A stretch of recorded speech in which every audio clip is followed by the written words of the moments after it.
Boa noite, estamos em mais uma live para falar com vocês sobre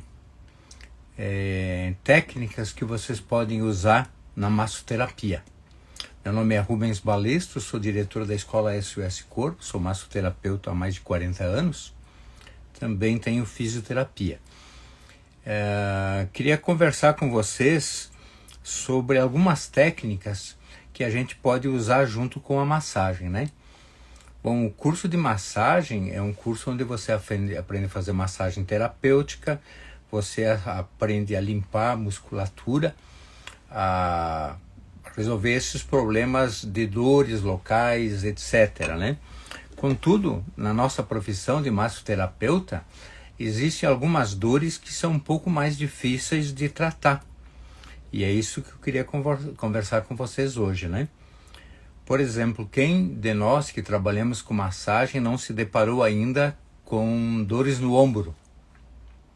Tendinites, bursites, síndrome do impacto do ombro, né? Como que se trata essas coisas, né? Como que se trata uma dor no ombro? Bom, no dia 5 agora de março, nós vamos fazer um curso de extensão. Tem uma solicitação para participar ao vivo, vou te dar uma olhadinha aqui que é.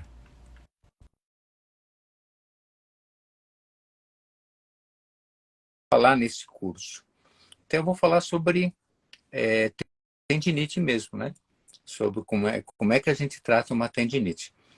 Não sei se vocês sabem, se vocês já pensaram sobre isso, mas quando não é uma batida, quando a pessoa não caiu, não fez um trauma no ombro, essa dor no ombro que aparece vagarosamente, vai aumentando, até chegar ao ponto de uma incapacidade funcional, via de regra, o problema não está no ombro, né? O problema está na cervical.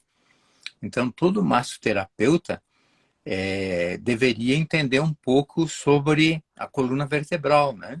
Como fazer manobras descompressivas, como fazer tração para problemas relacionados ao ombro e que tenham que ver com a coluna cervical. Nesse curso que nós vamos ter no dia 5, eu quero passar para quem fizer o curso uma técnica chamada OTG. Como que se trata o ombro pelo OTG, órgão tendinoso de Golgi. É fantástico o que essa técnica faz, né? Você pressiona pontos onde existe dor ali na região do ombro e faz uma contagem até 40, né? Normalmente a dor passa aos 25 segundos, mas você vai até os 40. E quando você chega nos 40, a pessoa não sente mais essa dor. Então, é muito importante vocês conhecerem essa técnica do OTG, que pode ser aplicada no ombro, também pode ser aplicada no cotovelo, nas epicondilites, né? E o alívio é imediato, né? Você faz aquilo, a pessoa não tem mais dor. Um outro lugar que dá para aplicar o OTG é na região da inserção do piriforme. Ali você faz a aplicação, também você libera isso e as dores ciáticas diminuem bastante quando você faz uso disso aí. Uma outra coisa que eu vou conversar com vocês no dia 5, nesse curso de extensão de técnicas manuais, eu quero conversar com vocês sobre o esporão do calcânio. Aquele que dá embaixo do pé, não aquele que dá atrás do calcanhar, aquele que dá embaixo do pé. Qual é a causa do esporão do calcânio? Como que a gente pode tratar isso? Não sendo cirurgicamente tratando, porque a cirurgia não tem dado muito certo com isso aí. Então, como que a gente trata o esporão do calcânio? Primeiro, uma coisa que eu quero que vocês entendam, que vocês se deem conta, é que dificilmente, eu não conheço nenhum caso, nesses 40 anos, de um esporão de calcânio que aconteceu numa pessoa que não tivesse um comprometimento ciático. Primeiro vem o comprometimento ciático e depois vem o esporão do calcânio. Agora, como é que a gente trata o esporão do calcânio? Alguns esporões, os pequenos, porque antes de ser esporão, né? Antes de ser esporão, a pessoa tem uma fascite plantar. A fascite, quando não tratada, se torna um esporão. Então, primeiro a gente trata a fascite. Como é que a gente trata a fascite? A gente trata a fascite tratando o nervo ciático. Eu não conheço uma técnica melhor para tratar o nervo ciático do que a tração. A tração, usar a catraca, aquela, não conheço uma técnica melhor para tratar problemas com o nervo ciático. E quando você consegue tratar o nervo ciático, se for só fascite, ela desaparece. Mas se o esporão já estiver formado, né, já aparece num raio-x, aí provavelmente você vai ter que quebrar esse esporão. Deixa eu ver se eu tenho algumas imagens aqui para mostrar para você. Tenho aqui, deixa eu ver. Eu preparei aqui o rolo da câmera, favoritos, blog, família. Né? Deixa eu ver aqui. Aqui, ó. Aqui eu tenho uma imagem de quebrando o esporão. Ó. Aqui nós estamos quebrando o esporão. Claro que você não pode ir direto para o pé e quebrar o esporão do jeito que vocês estão vendo ali na foto. Tem que fazer primeiro um procedimento de liberação do nervo ciático, depois você tem que se preocupar com analgesia, porque isso aí dói, né? Tem que achar uma maneira de fazer isso sem doer, mas isso tudo a gente ensina na técnica, né? É uma técnica que leva mais ou menos 20 minutos e o esporão acaba não doendo mais. A pessoa já sai colocando o calcanhar no chão, pode bater o calcanhar no chão, que não sente mais dor. Então, seria muito interessante, não sei como é que está na região de vocês, a incidência de esporão no calcânio, que vocês aprendessem a remover o esporão do calcânio. Nesse protocolo, eu sempre indico que antes de fazer a remoção do calcânio, vocês façam uma sessão de tração, né? Tração. Deixa eu mostrar aqui o aparelhinho de tração. Aqui. Deixa eu procurar um outro aparelhinho de tração.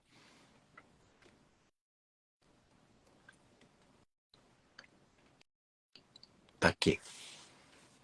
Deixa eu ver onde está um aparelhinho bom. O aparelho de tração é que vocês têm, o que é necessário para ter um aparelho de tração, né?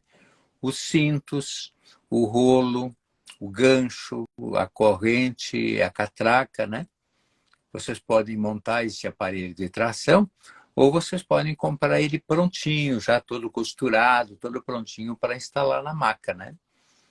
Então, isso é muito importante. É um aparelho que se paga com poucas sessões, o investimento se paga tranquilamente. Eu não vendo esse aparelho. Eu tenho um aluno, o Ivo, que se aperfeiçoou em fazer esse aparelho. Então, quem faz o curso comigo, eu dou o telefone do Ivo e a pessoa pode adquirir o aparelho com o Ivo, pode parcelar no cartão, etc. Né? Mas vale muito a pena. Deixa eu mostrar uma foto de alguém no aparelho agora.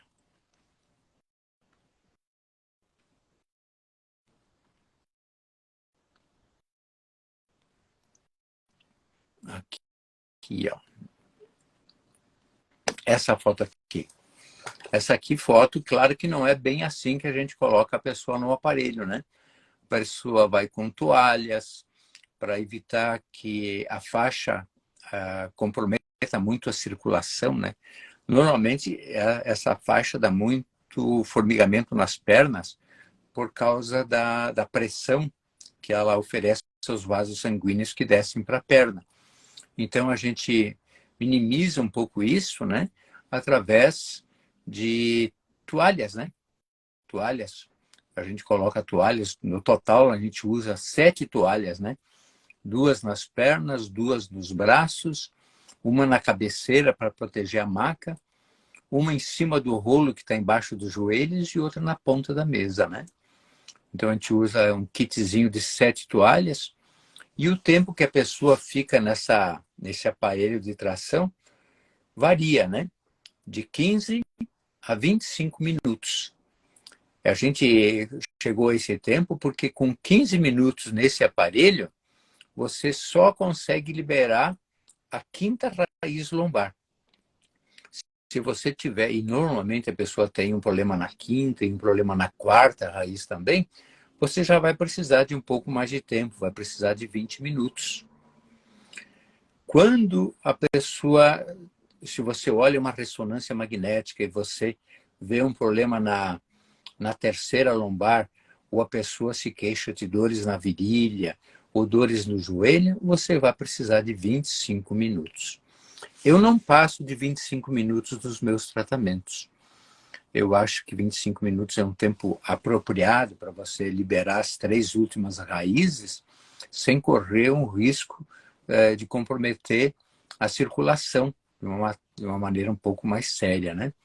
Então, 25 minutos é o tempo máximo que você fica nesse aparelho de tração. Isso tudo a gente vai ensinar no dia 5, né? Nesse curso que vai ser domingo, é só um dia de curso. Então, vocês podem aproveitar e rever ou aprender pela primeira vez como é que a gente coloca este aparelho para resolver os problemas de disco danificado, né? Desde uma protrusão até um problema mais sério, como uma hérnia realmente, né? Você consegue resolver. A pessoa sai da mesa, não sente mais as dores, e isso...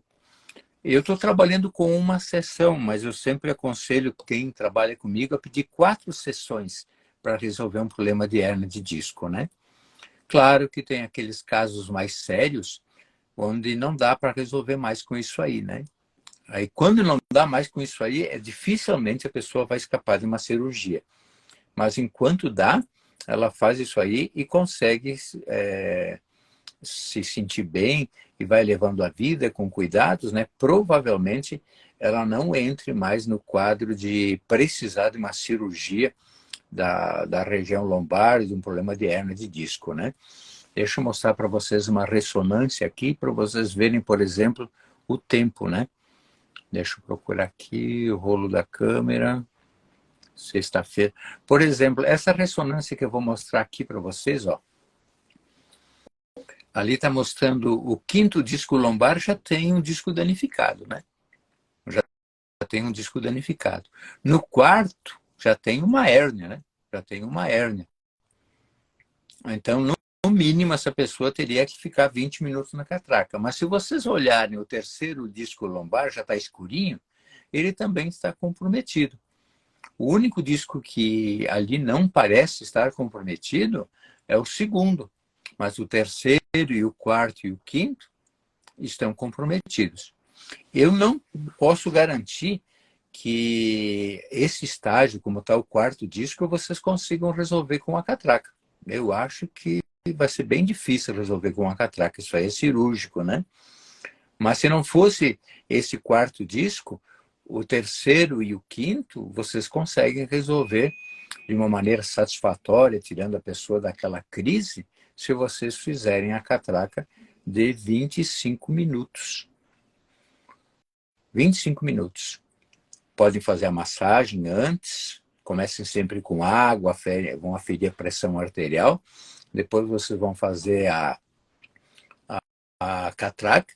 Dificilmente vai precisar fazer uma descompressão lombar quando se faz a catraca, né? Dificilmente precisa fazer uma descompressão lombar.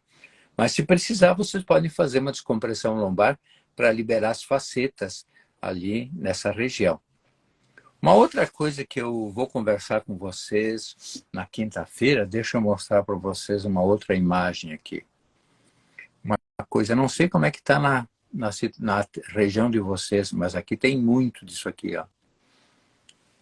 É quando a pessoa aparece, acho que é esse aqui, ó, essa aqui é a imagem. Deixa eu ver se está aqui embaixo. Essa aqui, ó. Entorse de tornozelo. Como a gente resolve um entorse de tornozelo? De uma maneira assim, científica, né? Primeiro, você tem que fazer uma avaliação para ver se houve fratura. Quais são os testes que a gente faz para saber se tem fratura no tornozelo? O que a gente faz para realinhar todos os tendões que passam ali pelo tornozelo? E o que a gente faz depois de colocar tudo no lugar? Como que a gente faz para dar uma estabilidade? Porque o tornozelo fica totalmente instável depois de uma torção. Como que a gente faz para dar uma estabilidade, que isso não ocorra novamente num período curto de tempo, né? Nós chamamos esse procedimento de colocar bandas proprioceptivas com esparadrapo. Eu trabalho com esparadrapo, né? Vocês podem trabalhar com alguma outra coisa, mas o esparadrapo funciona muito bem. E vocês conseguem um alívio muito grande, né? Muito grande, de um entorse de tornozelo com 10 minutos de manobra que vocês vão fazer. Não vão precisar mais de 10 minutos de manobra. É muito útil, né, que a gente, como massoterapeuta, saiba como colocar um tornozelo no lugar. Uma outra coisa que eu vou ensinar nesse domingo é como você pode, vulgarmente o pessoal chama, não de subluxação, mas diz assim, destroncou o dedo. Como faz para arrumar aquele, entre aspas, dedo destroncado que a pessoa vem? Que manobra você faz? Então, isso também nós vamos aprender nesse domingo. Quero ensinar vocês também como fazer o ajuste do chamado pulso aberto. Como que a gente faz essa manobra, que é bem prática de fazer, né? Pulso aberto, para vocês poderem ajudar tantas pessoas que sofrem com isso. Especialmente tem massagistas que doem muito o pulso, né? Como arrumar o pulso numa manobra bem simples. Eu acho que vocês vão gostar de aprender sobre isso. Outra coisa que eu quero contar para vocês, quero mostrar para vocês os princípios, é o relaxamento pelo fuso muscular. Sabe que tem uma diferença entre relaxamento e alongamento, né? Alongamento, sempre que você faz, você gera pequenos traumas, né? Pequenos traumas na pessoa quando você faz um alongamento. E num período de algia, um período de dor, eu não considero apropriado você alongar. Eu acho que você deveria relaxar. E no quesito amplitude de movimento, o relaxamento consegue praticamente a mesma amplitude de movimento do que um alongamento. Então, seria interessante vocês aprenderem a relaxar a musculatura da perna posterior, da perna anterior, a musculatura especialmente da cervical. Quem trabalha com descompressão vertebral, com manipulação, de vez em quando encontra pessoas que depois da manobra descompressiva sentem um incômodo na cervical. Como que a gente tira aquele incômodo? Que manobra você faz depois da descompressão para desaparecer o incômodo? Também, essa manobra é especialmente útil. Eu uso sempre que eu faço descompressão cervical. Eu uso essa manobra. Mas ela é especialmente útil no tratamento do torcicolo. Até hoje eu recebi um WhatsApp pedindo o que fazer no caso de um torcicolo, né? No caso do torcicolo, é importante você fazer o relaxamento da região cervical pelo fuso muscular e fazer uma outra coisa. Você poderia fazer, depois do relaxamento, fazer as descompressões. Aí vocês vão dizer, mas quem está com torcicolo não aceita fazer descompressão. Depende. Se você fizer o fuso muscular antes das manobras descompressivas, você vai ter bem maior facilidade em fazer descompressão. Eu, no caso de torcicolo, eu faço o fuso muscular da região cervical antes das manobras descompressivas e depois das manobras descompressivas. A pessoa sai com um grande alívio, começa a mexer bem o pescoço e o resultado é ótimo. Só para vocês saberem e entenderem, quando uma pessoa está com torcicolo, vocês precisam se especializar numa manobra cervical, que é a do ajuste do axis. O ajuste do axis ajuda muito, muito, muito na recuperação do torcicolo. Até porque a raiz nervosa, que está por detrás do torcicolo, que inerva o músculo externo cleidomastoideu, é a terceira e quarta cervical. A terceira cervical sai embaixo do axis. Então, quem sabe manipular o axis ajuda bastante no tratamento do torcicolo. Tudo isso, repito, nós vamos ver no dia 5, né? Um dia cheio de manobras alternativas na massoterapia. Quero passar para vocês também no dia 5 como tratar pontos gatilhos. Quem gosta de fazer massagem sabe que depois da massagem ficam algumas áreas, parecem nódulos musculares, né? Aquilo pode ser um ponto gatilho. Como você desarma um ponto gatilho? É uma manobra que leva menos de 1 minuto e você já consegue desarmar o ponto gatilho, trazendo grande bem-estar para o teu paciente. Então, nós vamos estudar isso também. E vamos gastar algum tempinho, eu quero passar algum tempinho conversando com vocês sobre liberação miofascial. Como se faz uma liberação miofascial? Você precisa de aparelho para fazer isso ou você consegue fazer liberação sem aparelho? Na área terapêutica, não na área do fisiculturismo, né? Quais são as regiões que mais precisam de liberação miofascial? Por exemplo, quem tem dores ciáticas, com inervação na L5, normalmente o músculo, o tensor da fáscia lata, que fica no lado da perna, ele fica muito dolorido. Você, com uma liberação miofascial, você consegue melhorar bastante o estado desse músculo e tirar as crises de dores, né? Então, liberação miofascial ajuda muito quem trabalha com massoterapia. Se alguém quiser fazer alguma perguntinha, pode pedir que eu coloque você para conversar comigo. Deixa eu ver se eu tenho mais alguma foto aqui para mostrar para vocês.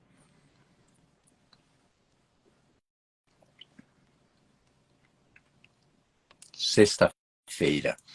Aqui, ó. Aqui, como se faz a liberação da escápula? Algumas pessoas sentem dores subescapulares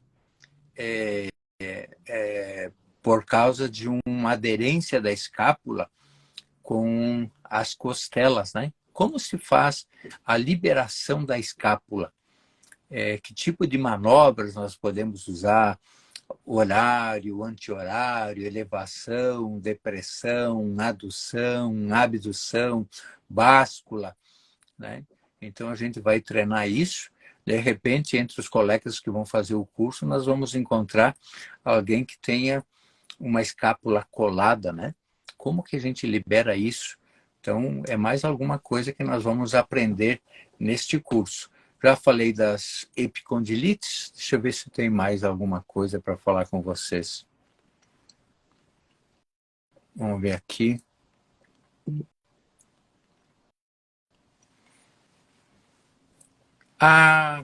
Uma técnica que eu quero mostrar para vocês, que é uma técnica emergencial para dores ciáticas. Essa a gente chama aqui na escola de thrust, né? Mas você faz uma manobra para aumentar a lordose lombar.